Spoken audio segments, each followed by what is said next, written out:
Welcome back, everyone. This is Prince Cobb of the Casual Cup Draft League, here with my weekly match recap slash team build review, whatever you want to call it. This week we're up against Sort of Strife and the Alolan Ninetales, and in this video I'll also be going over some of the prep strategies that I do before each of my matches that kind of help me prepare and help my matches go more smoothly. So this is the kind of document I'll be looking at. I make one of these every week for each of my opponents, so we have our 10 potential Pokemon he can use. Gardevoir Mega, Garchomp, Klefki, Metagross, Rotom, Lapras, Talonflame, Kyurem, Charizard, and Golem.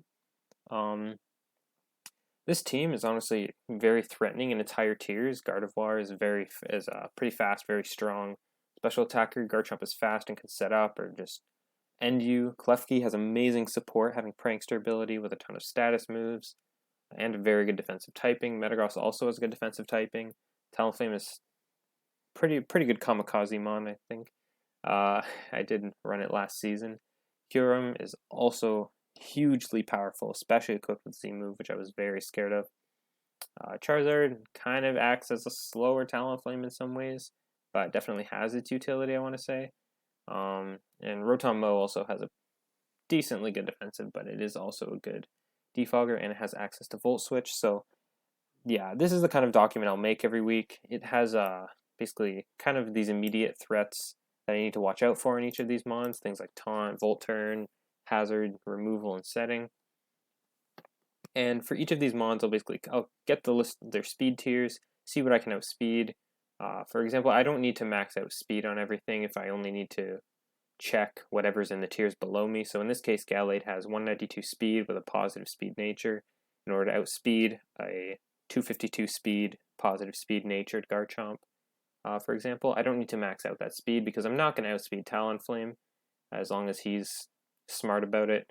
So there's no point really going above and beyond. I only need to outspeed that by 1 point, and you can see that on the damage calculator. And I'll also go into these situations where so in this case, a worst case scenario that I calced for was 252 HP and maximum defense. So no matter what, my Ice Punch is going to be doing minimum 69.5% of his HP. But I also have a note here that if he's not invested in defense, it will instantly kill Garchomp. In this way, if I just go by these worst case scenarios, I don't really have to worry as much about risky plays, and I can decide more so in the moment what I want to do instead of assuming that something's going to kill, whereas he built his team in such a way that it will not. And on the flip side, I also have the if he opts for a purely offensive build, both physical and special attacking, I also have potential moves that can kill me. I go for strongest stab moves, super effective coverage moves, that kind of thing.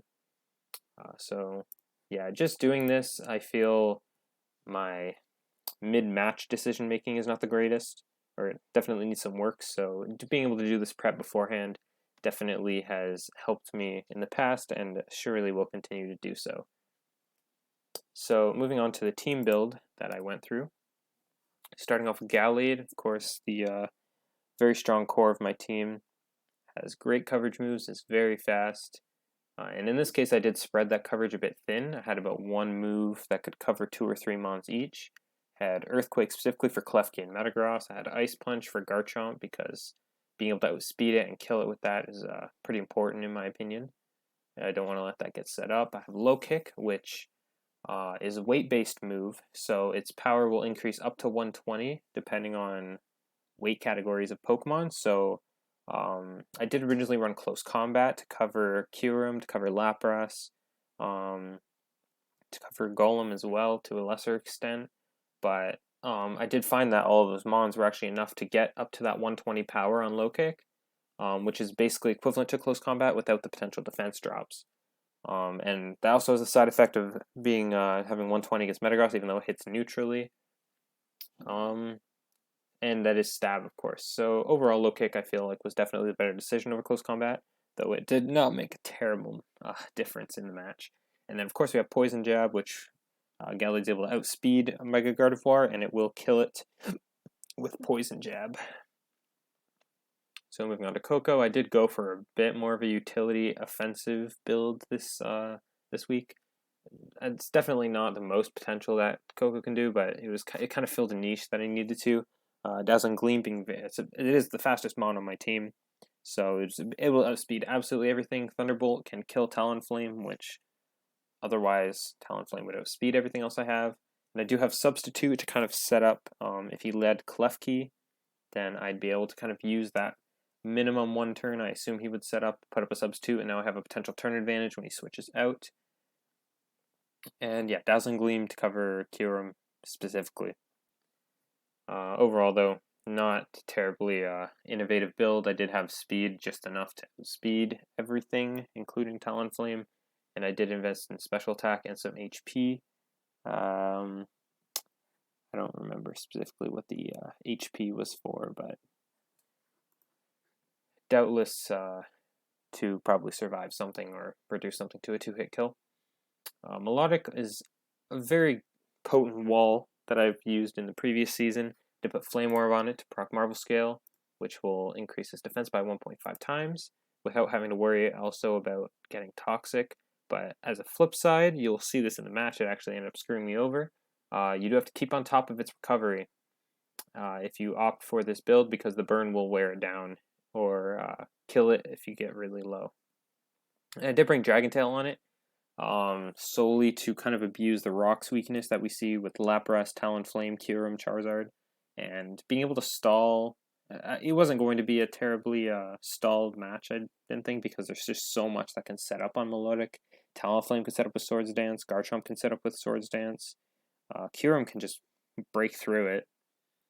But Dragon Tail, in addition to reducing that setup potential, just also is a decent damage dealer without having to actually invest, just letting the rocks build up damage. And I did have Scald on it to be able to burn physical attackers to prevent them from kind of breaking through, and Toxic in the absolute worst case scenario where I have to Toxic stall. Though there wasn't a terrible amount in this match where I actually could have gotten away with that.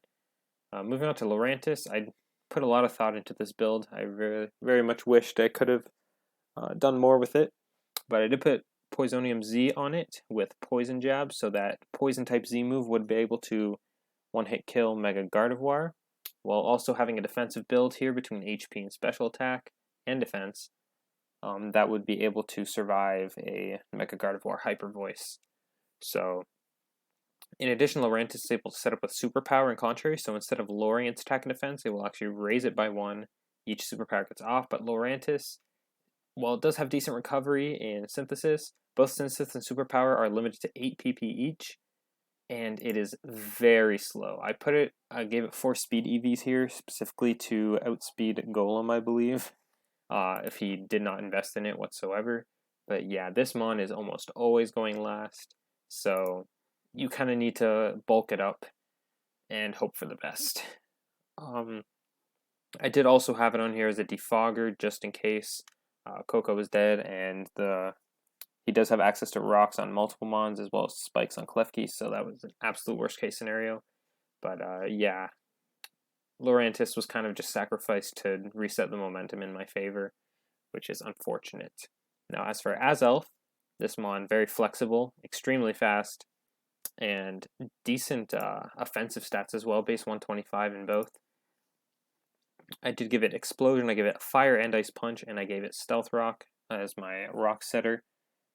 This I was purely for coverage between the 2 punches. Fire Punch can kind of make it not useless against Klefki and Metagross, and there was a bit of an ice weakness across the board with Garchomp. Kyurem, I want to say as well, Rotom, but the real treat in it was definitely the Explosion, which I could basically use to sacrifice Azelf to pick off something annoying, and specifically Gardevoir, because Gardevoir decently fast. If I didn't have anything, I can't switch too much into it. If there wasn't hazards up, the Sash would have let me switch into it, but because rocks were up, I did end up having to sacrifice Lurantis in order to bring out the Azelf and explode and take out Gardevoir.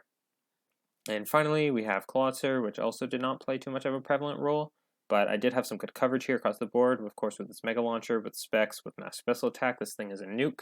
Water Pulse, I believe, is going to get up to 180, 190 power, between Stab, Mega Launcher, Choice Specs, and the investment.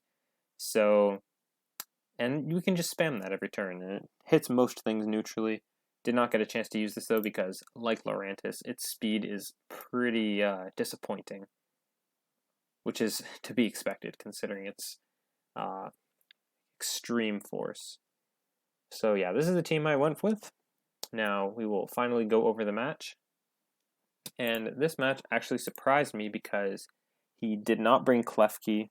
He did not bring Lapras, which was something I covered for at least. He did bring Talonflame, and he did bring Gardevoir, and he did bring Kyurem.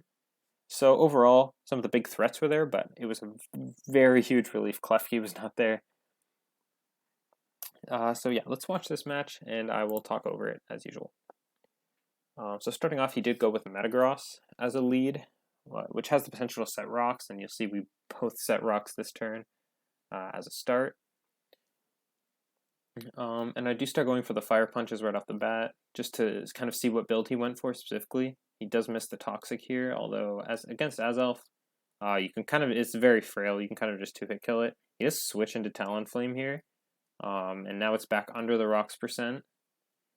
So I send out Melodic expecting a Flare Blitz or a Brave Bird, but he does actually opt for the Roost.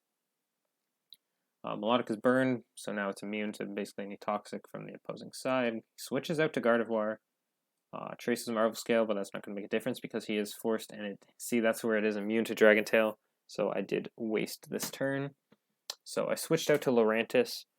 I expected to be able to take a hit. I actually, yeah, rocks were up, so I couldn't switch back out to Azelf and get it to explode, so I did have to sacrifice Lurantis here just to reset and be able to send out Azelf again. Because I did outspeed it, so in this case I just explode, kill both, rocks are already up, so its purpose is basically fulfilled, and that's a very huge threat I no longer have to worry about. I send out Clawitzer here because I felt like it was the best neutral thing to send out, but I do have to quickly send out Gallade because Leaf Storm will end my shit. He does Defog, clearing both sides, which I was honestly surprised by since I definitely had less advantageous switches up my sleeve. And this is where Gallade's coverage starts coming in handy. He does Volt Switch here. And sends out Garchomp instead. Don't know what he was thinking because I do outspeed it and I can Ice Punch. So when he did that, I was scared that it was Choice Scarfed, but turns out to have not been the case. And I was at a healthy % HP where I didn't have to worry about that. Switching Melodic back out against Talonflame. He does Brave Bird again, and I go for the... I think I go for this... No, he does switch out, yeah. And I go for Dragon Tail, I believe. No, I recover. I clearly don't have a great memory of this. And this is where I was scared because Kyurem does have access to Fusion Bolt. I'm not sure if he was trying to call it a switch here, but Fusion Bolt is a very strong physical move. So I do drag out Rotom here. If rocks were out, it would have killed it. But I do switch out Coco again because that Leaf Storm is going to wreck Melodic. But he actually goes for Thunderbolt instead, kind of interestingly. And I'm able to, if I didn't run Volt Switch, I could have. But I do opt for the Thunderbolt again because, no, I go for Dazzling Gleam. Interesting decision making on my part. Now I do the Thunderbolt, definitely have speed it, and given what he had to potentially switch into, that was definitely the best play. So now Kyurem's back. I make the mistake here of assuming it was a fully... I imagine there was a bit of defensive investment on it because it wasn't extremely close to the calculations, and I tried to kill it with Dazzling Gleam here, but it doesn't quite seal the deal, and as a result I die to Earth Power. So that's the other thing with these, with this sort of prep that I did is you can't expect any extremes one way or the other. So Gallade, of course, fast. Able to Poison Jab was the optimal based on what he could potentially switch into. I didn't want to commit to anything. Talonflame is unfortunately forces me to switch out because I don't have anything that can kill it. And I start setting up with Swords Dance. I believed Melodic had the bulk to kind of survive, and it did, of course, it did survive. Barely, but it is also burned and is going to die to its burn at the end of this turn. Yeah, so it was yeah, I could have saved Melodic with a bit smarter planning. I could have saved a lot of things in this match with a bit smarter planning. Um, but yeah, Gallade's going to outspeed this turn, kill it with Poison Jab. And that does it for this match. I did win 2-0, but very, Sort of Strife is a very tough opponent. I feel like some of the decision making in this match or some of the choices with his team composition were a bit questionable, but um, overall he did play this match very well. So good games. And with that, I'm going to wrap up this video. It is getting late, and I'll see you guys next week in my match against the Cosmic Crobats. See ya.